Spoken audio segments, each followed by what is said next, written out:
J'habite Paris depuis toujours. C'est le début d'une chanson d'Aznavour. J'habite Paris depuis toujours. Depuis toujours. J'habite Paris depuis toujours. Et j'ai toujours les mêmes amis depuis toujours. Et à un moment donné, avec 5 copines, on s'est dit, on n'a qu'à faire un dîner où chacune invite un inconnu des autres. C'est pas un dîner de cons. C'est un dîner d'inconnus. D'inconnus. Moi, j'avais trouvé quelqu'un, mais la personne m'a planté la veille parce qu'elle avait peur. Et j'étais en panique. Et je demande, dans une soirée, il y a Yuki, une costumière, qui me dit « Mais moi, je connais un gars très sympa, Patrick.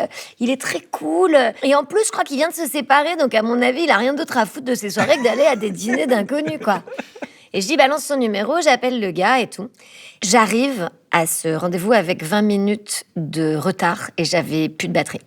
Donc là, il fait la gueule. Et il me dit, ah marrant, donc aucun savoir-vivre. Et le dîner d'inconnus se passe et c'est hilarant. C'est-à-dire que des gens complètement fous, il y a un éditeur dépressif, un espion polonais qui n'était pas très bon, hein, apparemment, puisqu'on a su qu'il était espion. Et il y avait ce mec. Il est très drôle, mais bon, on se fait un peu la gueule. Genre, t'es malade, j'arrive avec 20 minutes de retard, on s'en fout. Et lui est là, genre, l'autre, elle m'invite, je connais personne, elle arrive avec 20 minutes de retard. Bon, ça aurait dû me donner un indice sur la suite, mais bon, c'est devenu mon mari.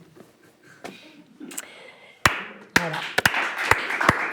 C'est l'histoire du dîner d'inconnus. À quel moment tu t'es dit, je vais le rappeler? Et parce qu'il a fait un truc très fort. C'est que j'ai invité tout le dîner pour qu'il vienne lui, parce que j'avais l'avant-première du premier film où j'avais un rôle principal qui s'appelait Les Gazelles. Tout le monde vient, sauf lui.